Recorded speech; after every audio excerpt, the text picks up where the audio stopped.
시장호반대에 맞고 육상기도 같은 2022년 저기 80년으로 한국에 있었습니다.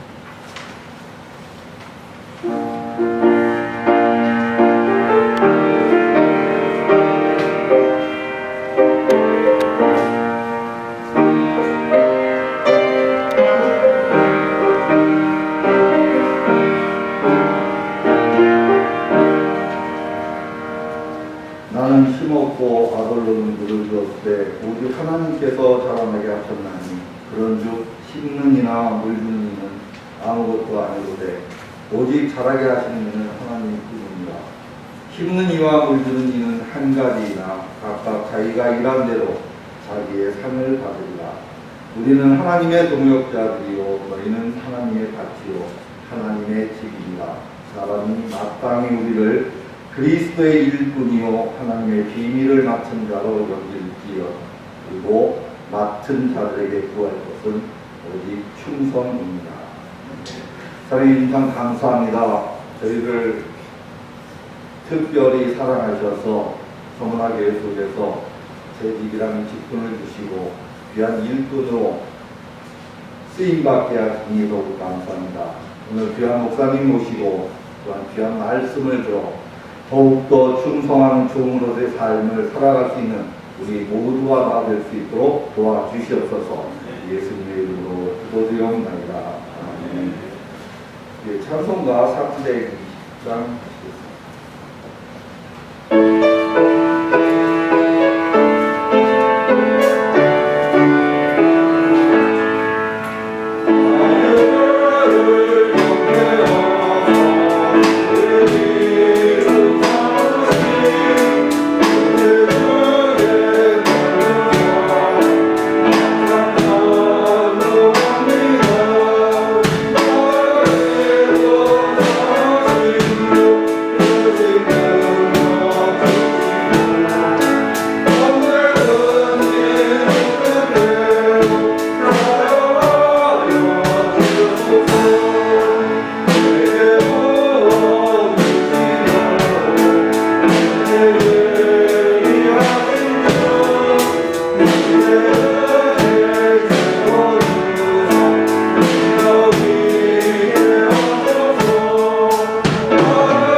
하나님의 사랑 가운데 감사함을 드립니다.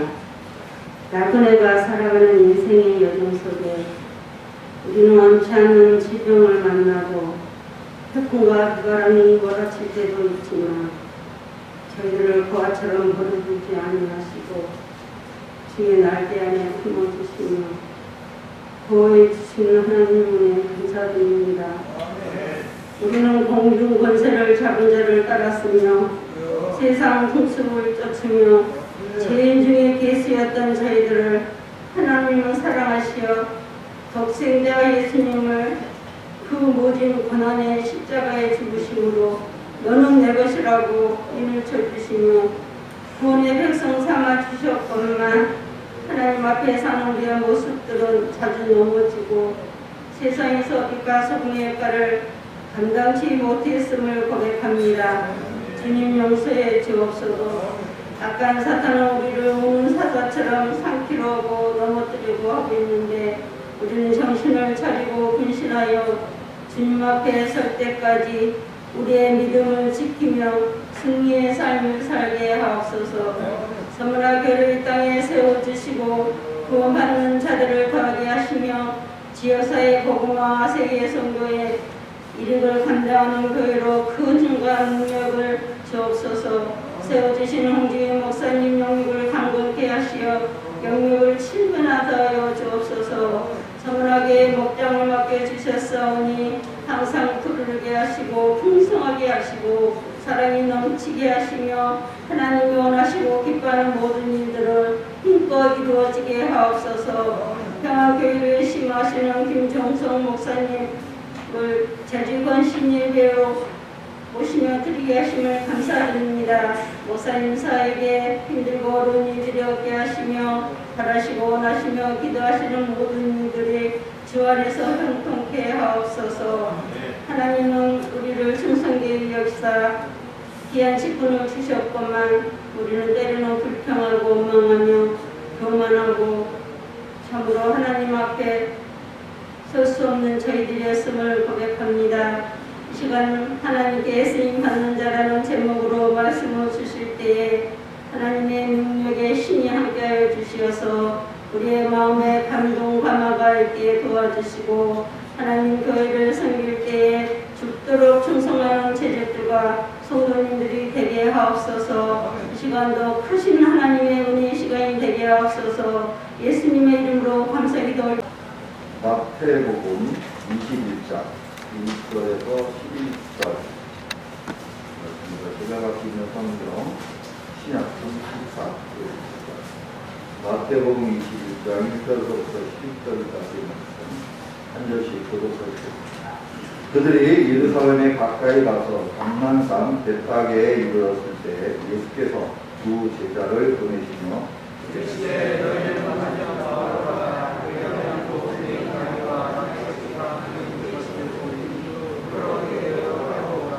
만일 누가 무슨 말을 하거든 주가 쓰시겠다 하라. 그리하면 즉시 보내리라 하시니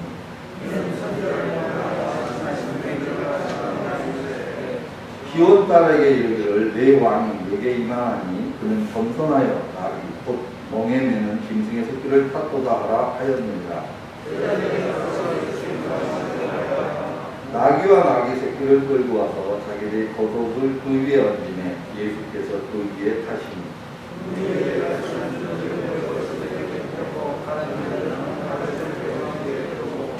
앞에서 가고 뒤에서 따르는 우리가 틀림없어 이르되 호산나 다윗의 자손이여 찬송하리로다. 주의 이름으로 오시는 이여 가장 높은 곳에서 호산나 하더라.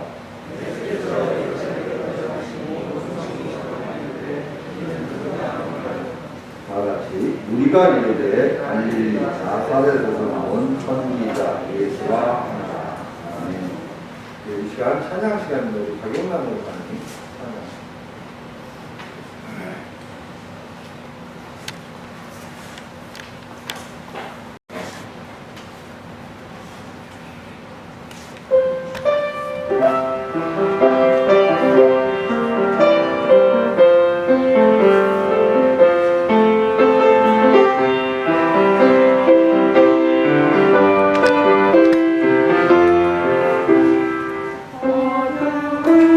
Oh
감사합니다. 이렇게 만나게 되어서 감사하고 그래도 주일날 만나고 드리고 말씀을 전해주신 홍진 목사님께 제가 말씀을 준비하기 앞서 마스크를 좀 벗어도 될까요? 네. 감사합니다. 이 목사님 안 벗고 계시길래 저희 교회에서는 저는 말씀대로 항상 마스크를 벗고 했거든요. 그래서 양해를 좀 구하도록 하겠습니다.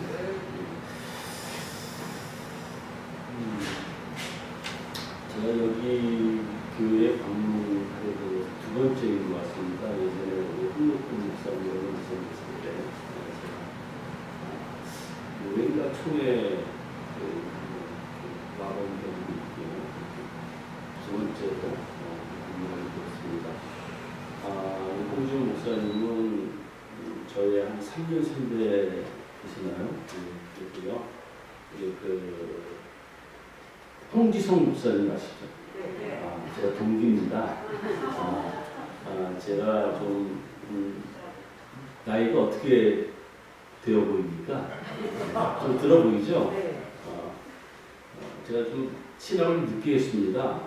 사회에서 사업하다가 이런 말씀 들어도 되는지 모르겠습니다만 한 20억 부도 맞고 제가 생을 다 하려고 마지막 순간에 이렇게 지금 하나님의 은혜로 신학을 하게 돼서 40이 넘어서 신학을 하고 그 이후에 공부하고 목사 수학도 그래서 현재는 고양시 덕양구라고 하는 일산 아시죠? 예, 거기서 평안교회로 교회를 담임하고 있습니다. 현재 제가 담임 목사로 담임한 지 11년째 됩니다. 예, 그전에는 제가 신학 공부하고 계양교회에서 부교육자로 한 4년 동안 신방 사역을 감당하다가 이렇게 교회를 다니면서 지금까지 사역을 감당하고 있습니다.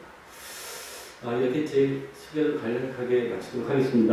예, 오늘 부모님 말씀을 통해서 중지한 말씀을 여러분한테 증거하는 시간을 갖도록 하겠습니다. 목사님 키가 크시나요? 이렇게 단이 좀 높았으면 좋겠는데 제 얼굴 보이죠? 네. 네, 감사합니다. 그림을 그리는 어떤 한 미술가가 있었는데 시련이 많잖아요. 당시에 먹고 살기도 힘들고 여러 가지 시련으로 인해서 날마다 술로 밤을 지셉니다. 그러던 어느 날 친구의 전도로 예수를 믿게 돼요. 예수를 믿으니까 삶이 어떻게 됩니까? 변하잖아요. 새로운 삶을 살게 되는데 그가 누구냐면 17세기에 가장 위대한 화가로 꼽히고 있는 렘블란트라고 하는 화가입니다. 렘블란트 들어보셨죠? 예, 렘블란트라고 하는데 나중에 그 미술을 하는 미술학도가 렘블란트에게 찾아와서 묻습니다. 선생님, 어떻게 하면 그림을 잘 그릴 수 있나요? 그때 이 렘블란트가 말을 했습니다. 지금부터 그림을 그리기 시작하면 되네. 이렇게 말을 했습니다. 여러분, 우리가 이 땅의 삶을 살아갈 때에 가장 의미가 있고 또 가치가 있는 삶이 어떤 삶이라고 생각하시나요? 저는 목사이기 때문만도 아닙니다. 제가 이제 내일 모레면 한 60 가까이 됐는데 이렇게 삶을 살아오면서 제 나름대로 깨닫고 느끼는 것은 뭐냐면 쓰임받는 인생이 가장 의미 있는 삶이다. 쓰임받는 인생이 가장 가치가 있는 삶이다라고 생각합니다. 더욱이 우리가 하나님께 쓰임을 받는 삶이라고 생각할 때 그 삶은 이루 말할 수 없는 큰 축복인 줄 믿습니다. 예. 근데 여러분들 지금부터입니다. 지금까지 우리가 어떠한 삶을 살아왔든지 간에 그건 별로 중요하지 않은 것 같아요. 제가 오늘 저희 교회 이제 그 예배를 인도하면서 우리 집사님이 기도를 하는 거예요. 뭐라고 그러냐면 신앙생활한 지 5년이 됐나요? 10년이 됐나요? 15년이 됐나요? 아니면 뭐 평생 동안 신앙생활 했나요? 그 가운데 싹이 난 분이 계십니까? 죽이 있는 분이 계십니까? 꽃이 핀 분이 계십니까? 열매를 맺으신 분이 계십니까? 이런 기도를 하는 거예요. 그래서 저는 그랬습니다. 그걸 중요하지 않다. 지금까지 10년 생활을 했던, 평생 신앙생활을 해왔던, 또 내가 장로이든 집사이든 권사이든 그거 그리 중요하지 아니하고 지금부터입니다 라고 제가 말씀을 전하면서 지금부터 하나님께 쓰임받는 그런 삶을 사시는 여러분들이 되시기 바랍니다. 이렇게 말씀을 전했습니다. 예. 영국의 정치가이자 소설가였던 벤저민이라고 하는 사람이 있는데 그 사람이 이런 말을 했더라고요. 현재는 과거보다 미래는 현재보다 더욱 나의 관심을 끈다. 이런 말을 했더라고요. 무슨 말이냐면 지금부터 우리 모두가 다 하나님께 쓰임받게 될 그 삶을 우리가 바라보면서 기대하면서 이 시간 우리 하나님께 예배드릴 수 있는 그런 축복의 시간이 되길 바랍니다. 여기 오늘 재직 헌신 예배로 이렇게 드리시게 되는데 정말 우리가 앞으로 어떤 인생을 살아갈 것인가에 대해서 물음표, 퀘스천 마크를 가졌을 때는 하나님께 쓰임받는 인생입니다. 이 사실 앞에 오늘 제가 말씀을 증거하고자 하는 것입니다.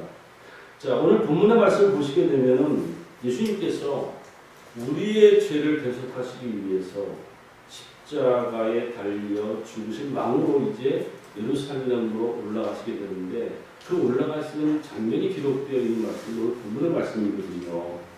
그런데 우리 예수님이 그렇게 예루살렘 성으로 입성하실 때 뭘 타고 가셨나요? 네, 나귀를 타고 가셨어요. 저는 이 장면이 기록된 이 말씀을 이렇게 묵상을 하는 가운데 야, 하나님께 쓰임을 받는 자에 대해서 생각을 해보게 됐다는 거죠. 지금까지 이 말씀을 봐왔던 어떤 그런 생각보다는 이제 우리가 어떻게 살 것인가에 대해서 이 말씀을 묵상하려고 하는데 번뜩이는 그런 생각을 하나님 주시는 거예요. 그래서 오늘 제가 이 말씀을 통해서 우리 서문학교회에 계신 모든 성도님들 이야 모든 재직분들 더욱이 장로님, 안수 집사님, 또 권사님들이 하나님 앞에 크게 쓰임받을 수 있는 그런 삶이 되기를 원하는 마음으로 세 가지의 대지를 가지고 제가 여러분들 말씀을 증거할까 합니다. 첫째는 하나님은요 아무나 쓰시는 게 아니에요. 선택된 자를 쓰시더라고요. 자, 지금 예수님께서 어디에 이르렀을 때에 제자들 맞은편 마을을 보냅니까? 자, 1절 말씀을 보시기 바랍니다. 1절 말씀 보시게 되면 그들이 예루살렘에 가까이 가서 감람산 벳박에 이르렀을 때에 예수께서 두 제자를 보내시면서 뭐라고 말씀하고 계십니까? 그 말씀이 2절과 3절입니다. 이렇게 말씀하고 계시는 거예요. 이르시되 너희는 맞은편 마을로 가라. 그리하면 곧 메인 나귀와 나귀 새끼가 함께 있는 것을 보리니 풀어 내게로 끌고 오라. 만일 누가 무슨 말을 하거든 주가 쓰시겠다 하라. 그리하면 즉시 보내리라 하시니. 자, 이 감람산 벳박의 맞은편에 있는 마을. 이 마을이 어떤 마을인지 아십니까? 우리 마태복음에 기록되어 있지 않지만 요한복음, 누가복음에 보시게 되면은 이 벳박의 맞은편에 있는 마을이 베단이라고 하는 마을입니다. 들어보셨죠? 베단이. 예. 즉 이 감람산을 기슭에 두고 서로 마주보고 있는 동네가 이 벳박이라고 하는 마을과 이 베단이라고 하는 마을이에요. 그런데 왜 주님은 이 벳박이에서 그 맞은편에 있는 마을 베단으로 그들 보내면서 나귀를 끌고 오라 이렇게 말을 했을까요? 본문 4절입니다. 자, 4절 보시면 이는 선지자를 통하여 하신 말씀을 이루려 하심이라 이렇게 말씀합니다. 즉 주전 490년입니다. 그러니까 예수님 오시기 전 490년 전에 스가랴 선지자를 통해서 주어진 말씀이 뭐냐면은 메시아가 나귀를 타신다 이런 말씀을 주셨거든요. 그 말씀을 이루기 위해서였던 거예요. 그 말씀이 본문 5절에 기록되어 있는 말씀인데 이 말씀은 바로 스가랴 9장 9절의 말씀을 인용하고 있는 말씀이거든요. 이처럼 여러분 하나님은요 이미 이 나귀 한 마리에 대해서도 아주 섬세한 계획을 가지고 계셨던 거예요. 주전 490년 하물며 저와 여러분들에 대한 계획이 없겠습니까? 나귀 한 마리에 대해서도 이미 하나님께 계획을 세워놓으신 바로 이루어 가시는데 저와 여러분들에 대한 계획이 없냐? 하나님은 저와 여러분들을 당신의 형상대로 만드셨어요. 아멘? 그리고 여러분들을 구원하시기 위해서 작정하신과 예정하신 가운데 선택을 했어요. 그리고 그 선택된 자를 위해서 예수님이 이 땅에 오셨고 그 예수가 나를 위해서 십자가에 못 박혀 죽임을 당하셨어요. 그래서 그 결과로 오늘 저와 여러분들이 이렇게 하나님 앞에 나와서 예배를 드리고 있는 거 알겠습니까? 하나님 말씀하고 계시는 거예요. 내가 너를 만들었다. 내가 너를 선택했다. 내가 너를 불렀다. 내가 너를 구원했다. 그 정도로 저와 여러분들은요, 하나님께 귀한 존재요, 가치가 있는 존재다라는 사실이에요. 즉, 하나님은 그러한 저와 여러분들 한 사람 한 사람을 향한 분명하고도 놀라운 계획을 가지고 계시는 하나님이시다. 하나님께서 오늘 저와 여러분들을 주의를 통해서 다른 곳에 있게 하지 아니하시고 불러서 이렇게 예배케 하시나. 무엇보다도 오늘 재직 헌신 예배를 통해서 예배를 드리게 하신 하나님은 다 이유가 있다. 그 뭐냐? 너를 내가 꼭 쓰고자 한다는 거예요. 그래서 내가 너희를 이렇게 예배 가운데 불러서 예배드리게 하는 것이다. 이게 하나님의 뜻이거든요. 자, 여기서 쓰시겠다 이 말은 무슨 말이냐면요. 헬라어로 보니까는 크레이아입니다. 크레이아, 쓰시겠다. 이걸 풀이해 보게 되면 필요 불가결한 존재다. 쓰시겠다라고 할 때 그 쓰임을 받는 너는 필요 불가결한 존재다는 거예요. 즉 우리 각자에게 누구에게나 뭐가 있냐면 필요 불가결한 하나님이 우리에게 주신 사명이 있다. 그 이야기입니다. 즉 우리가 삶을 살아갈 때도 물론 그렇습니다만은 우리가 하나님의 일을 감당할 때 내 자신하고 부족함을 보자십니까? 그 부족함으로 인해서 연연하고 계시는 분이 있더라는 거예요. 누가 이런 핀잔을 여러분들에게 줄 수 있습니다. 야, 당신 같은 사람이 뭔 일을 하겠나? 야, 이 교회에서 뭐 일을 할 수 있겠어? 세상은 그래요. 정말 네가 그렇게 하나님의 큰 비전을 이룰 수 있는 자가 될 수 있겠어? 그럴 때마다 여러분, 오늘 본문 3절에 기록되어 있는 말씀이죠. 만일 누가 무슨 말을 하거든 주가 쓰시겠다. 이렇게 말씀하신다는 사실을 기억하시는 우리가 있길 바랍니다. 스스로도 우리가 그런 생각을 가질 수 있어요. 야, 내가 이 나이에 내가 이 처지에 내가 이 형편에 내가 뭔 일을 할 수 있겠나? 내가 가진 게 있어, 뭐 잘난 게 있어. 그래도 여러분 주가 쓰시겠다. 그러면 하나님이 쓰시는 줄 믿습니다. 예. 여러분 주님께서 쓰시고자 하면요 나이가 많아도요 가진 것이 없어도 하나님 쓰시는 거예요. 저희 교회도 보시게 되면 90이 넘으신 권사님 2분이 계세요. 그분들도 항상 하나님이 나를 위해서 하실 일이 있다. 제가 늘 그걸 강조를 하니까 이 권사님들의 삶이 달라지기 시작을 하는 거예요.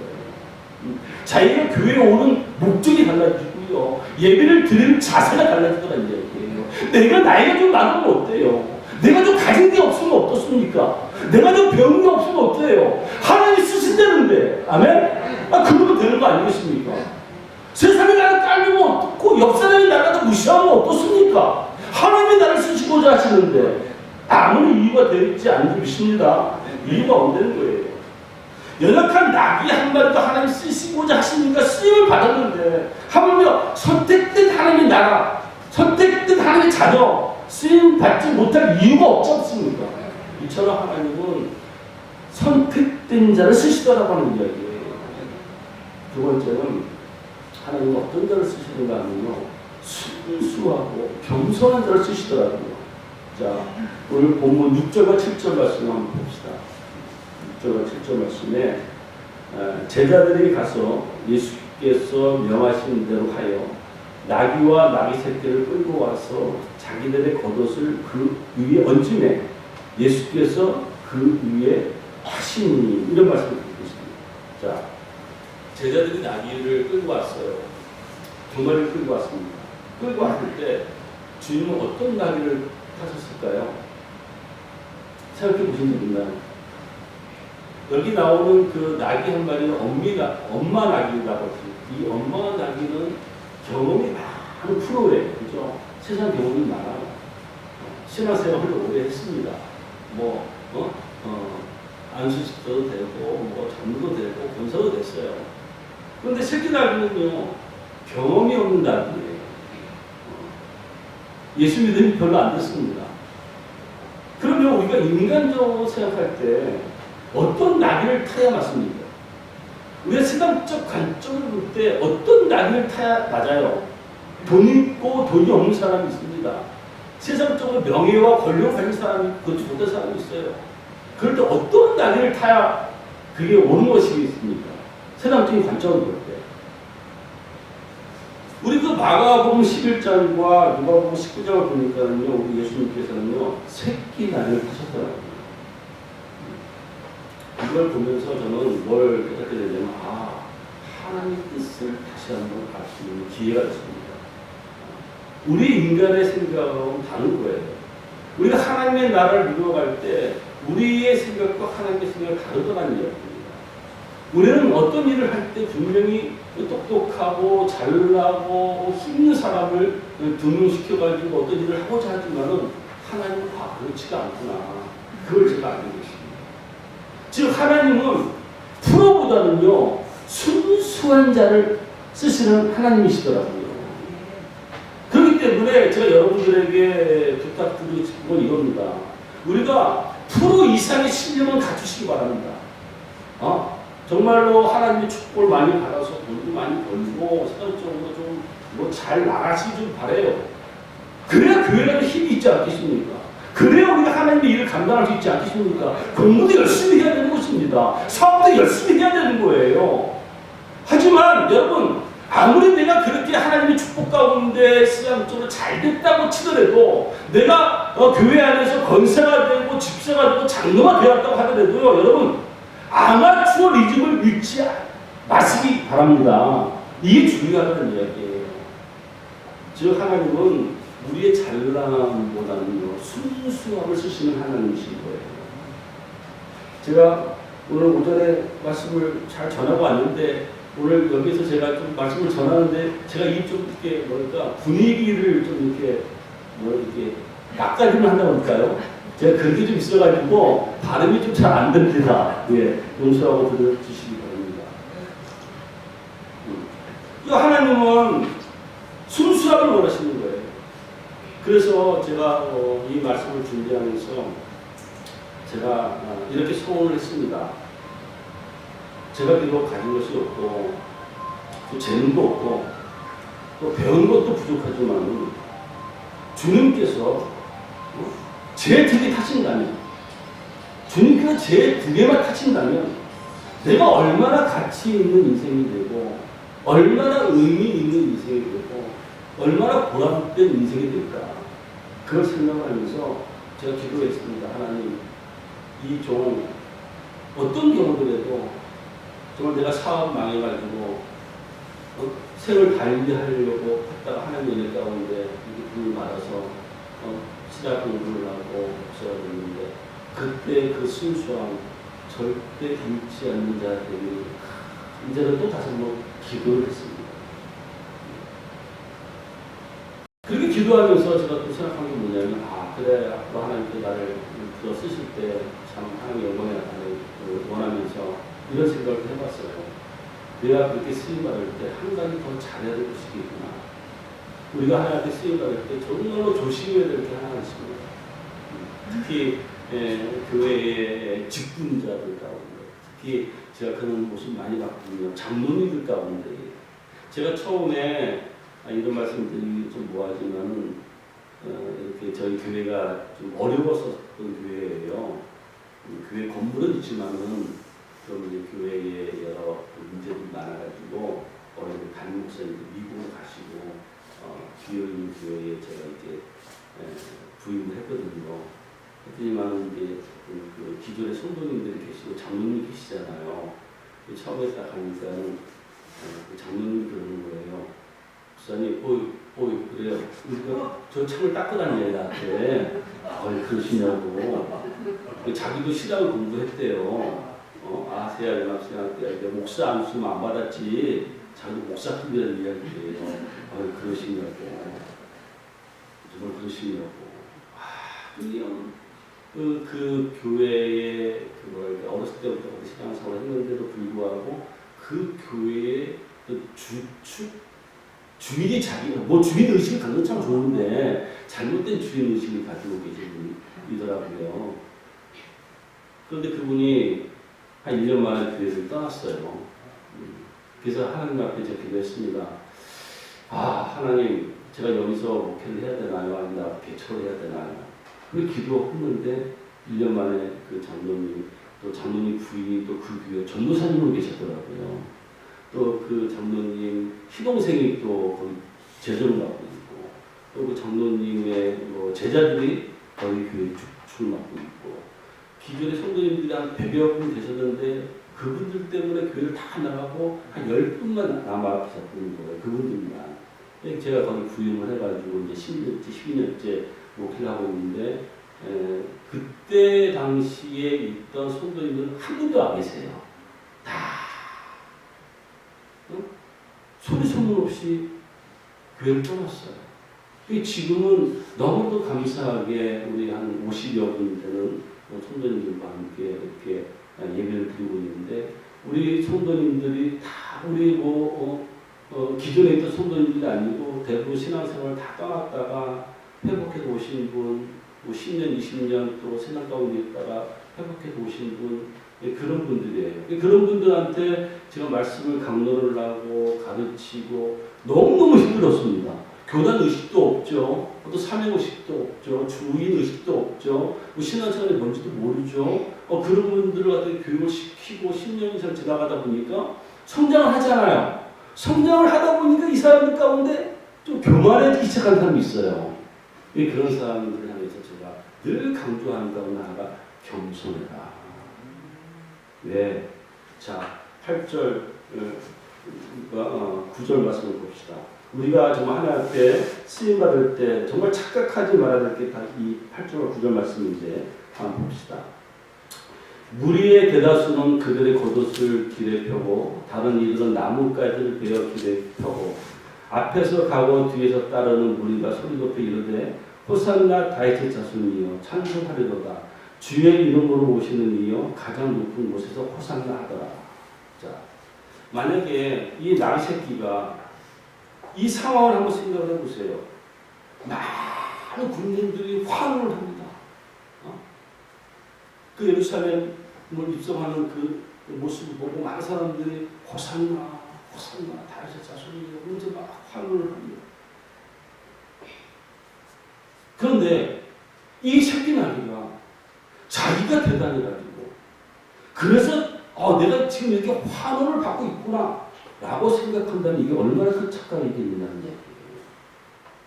만약에 예수님이 그 새끼 나귀 등에 타지 않고 계시다면 누가 그 나귀를 거들떠나 보겠습니까? 그 나귀는요 마음과는 가야 됩니다. 필요가 없는 거예요. 그처럼 자기 착각에 빠져가지고 등에 예수님이 타고 계시는데 그 등에 타고 계신 예수님을 내리시게 하면요 그때부터 어떻게 됐습니까? 쓸모가 없는 거예요. 외면 나오고 마는 거예요.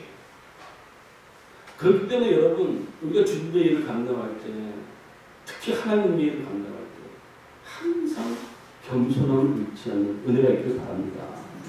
그래야 끝까지 쓰임을 받는 거예요. 내가 구원받았다라고 하는 것, 여러분, 이거 오직 하나님 은혜 아니겠습니까? 그러면 내가 지금 하나님께 쓰임받고 있다.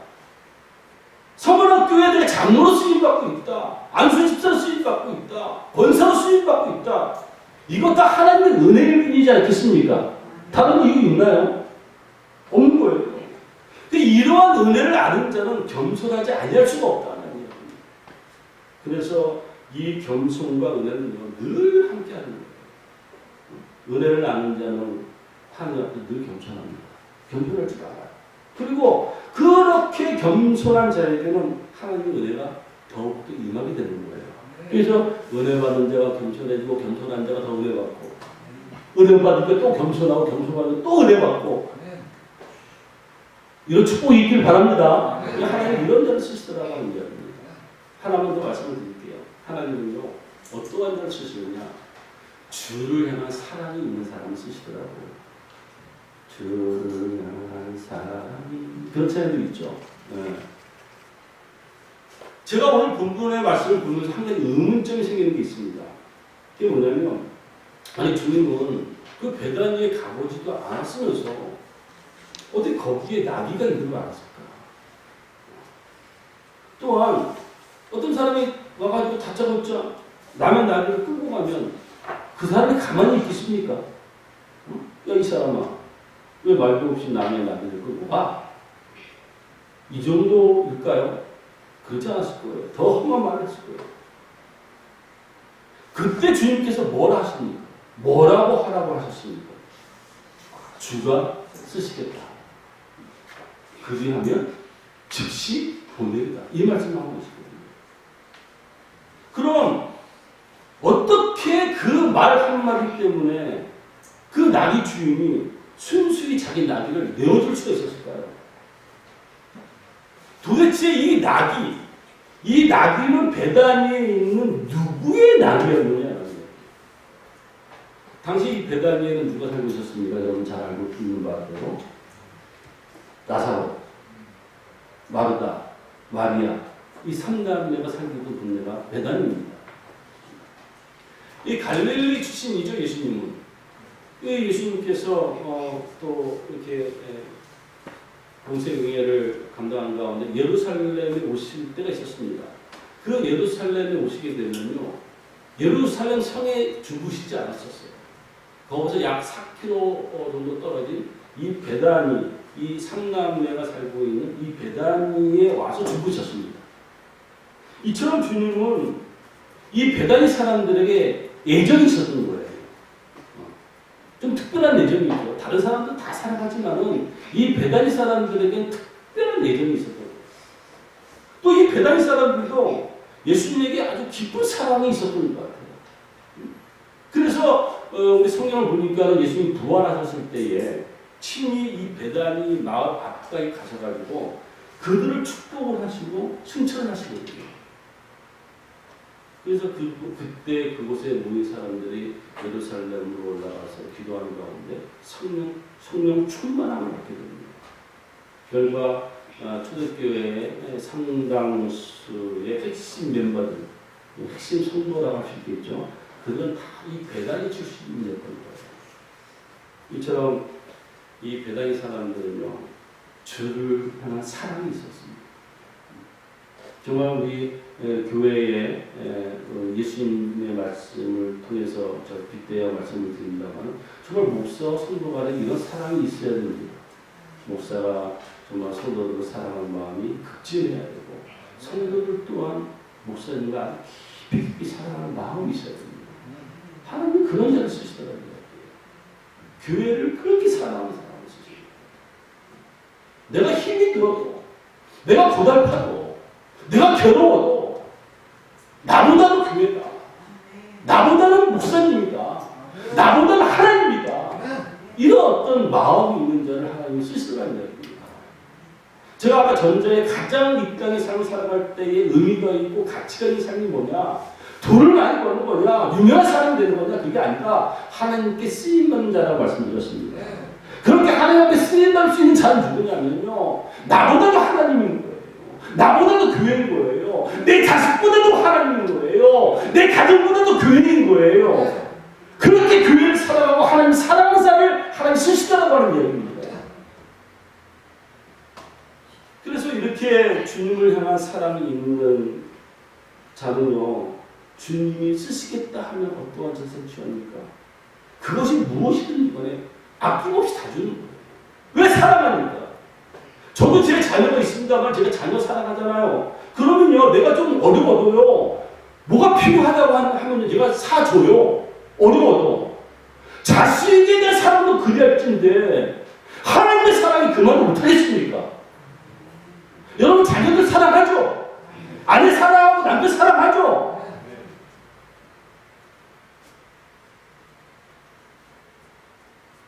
또 우리가 그 성경을 보시게 되면요, 이 예수님 베다니 문둥이 집에서 문둥이 시몬의 집에서 식사하실 때 한 여인이 어떤 행위를 합니까? 자신의 옷가방을 떼가지고 예수님 머리에 붓는 그 장면이 있지 않습니까? 왜 사랑합니까? 자기 전 재산입니다. 제가 참 그 우스갯소리 하나 할게요.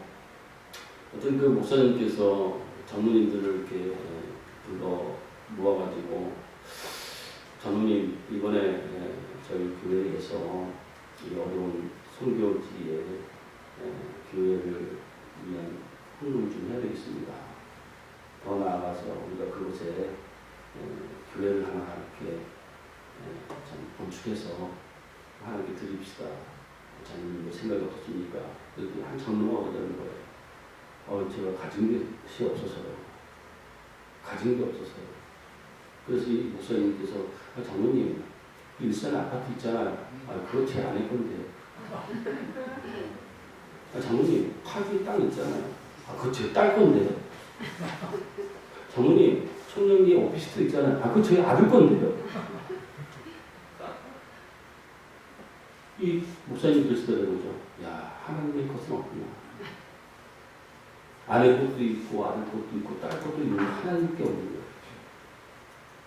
그가 하나님을 사랑하는 자니까요. 아내 사랑해서 집 사주고, 딸 사랑해서 땅 사주고, 아들 사랑해서 오피스텔 사줬는데 하나님은 어떤 존재인가요? 제가 이 모든 장면들을 종합해 보면서 그런 생각을 했어요. 예수님은 이 베다니 사람들을 특별히 사랑하구나. 그리고 이 베다니 사람들도 예수님을 깊이 사랑했구나. 저는 우리 서만학교의 모든 성도님들, 특히 재직분들은 주님의 사랑을 특별히 받고 있는 줄 믿습니다. 여러분들에게 가장 필요한 것은 이거예요. 예수님을 향한 깊은 사랑입니다. 그래야면요, 그의 입술을 통해서 어떤 고백이 쏟아지기 시작하냐면, 주님, 제가 여기 있어요. 저도 쓰세요.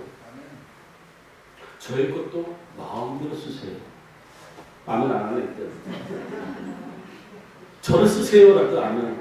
저의 것도 마음대로 쓰세요. 그러니까 그건 안 됩니다. 아멘. 이 고백이 여러분들 고백이 되시기 바랍니다.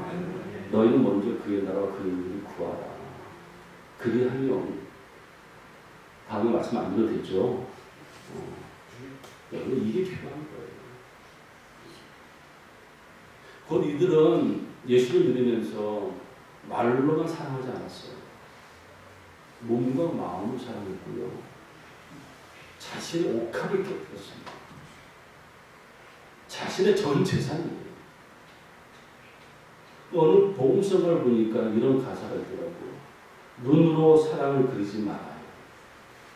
입술로 사랑을 말하지 말아요. 참 사랑은 내게 가장 귀한 것, 그것을 주는 거예요. 우리가 예수님을 진정으로 내가 사랑한다면 무엇이 아깝겠습니까? 우리가 이 베다니 사람처럼 말이죠. 여러분, 나를 위해서 십자가에 못 박혀 죽임을 당하신 예수입니다. 나를 위해서. 여러분들의 그 생명을 무엇으로 살 수 있습니까?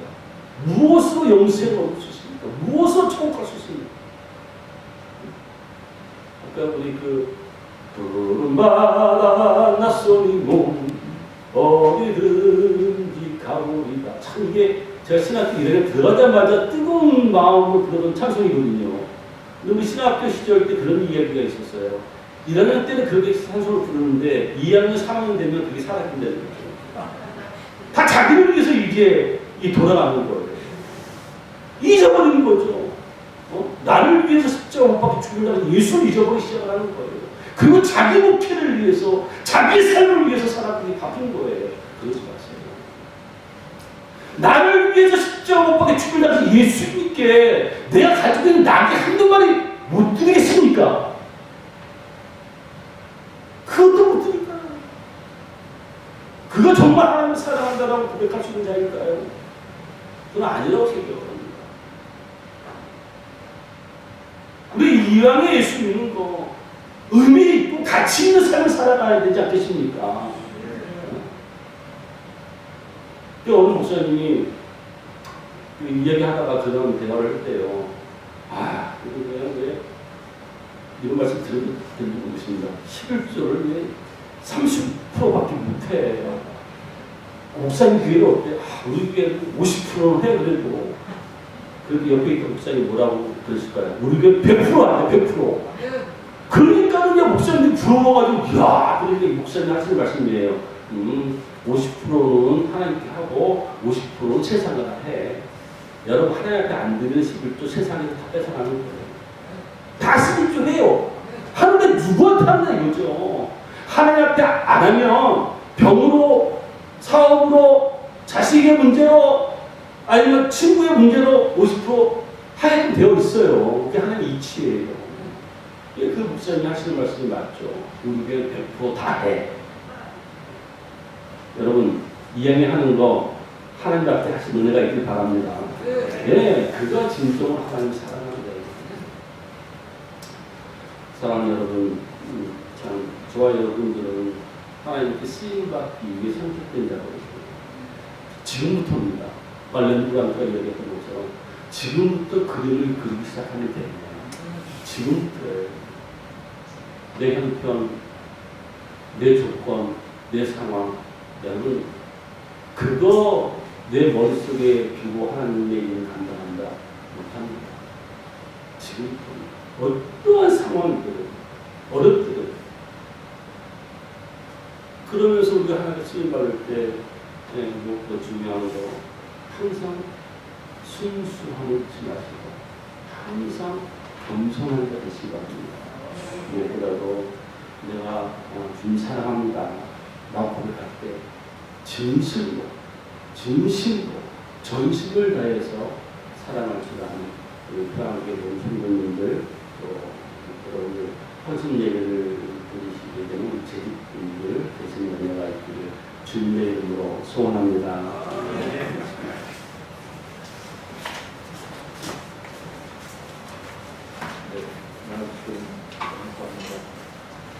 우리는 언제나 주님이 쓰시겠다고 부르실 때 기다리는 것이 아니라 늘 준비하는 저희가 준비하고 대기하는 저희가 되시기를 바라면서요. 찬송가 330장 하시면서 준비하는 거 하나님 앞에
성령 기도와 축도 2026년 우리 신문을 마치도록 하겠습니다.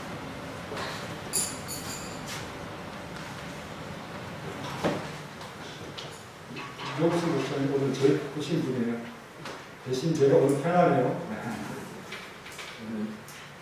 모임이 많고요. 그래서 이렇게 부르기가 힘드신 분이신데 간증과 여러 가지 오늘은 말씀 준비하신 것 감사합니다. 꼭 기억하시고 세 가지 정도는 기억할 수 있죠? 다 물어보면 대답하시려나 모르겠네요. 첫 번째는 뭡니까? 첫 번째부터 모르시는군요. 귀로 듣고 마음을 새기고. 알겠습니다. 오늘 늦게까지도 고생하시고 특별한 맛있는 음식 먹었으니까 걸어가시면서 소화도 잘 시키시고 다음 주에 그것이 에너지로 이렇게 나타나길 바랍니다. 네, 감사합니다. 집사님 은혜가 너무 충만하십니다. 감사합니다. 일어나셔서 찬송가 330장 3절만 하겠습니다. 감사한 분들께 받고 싶습니다.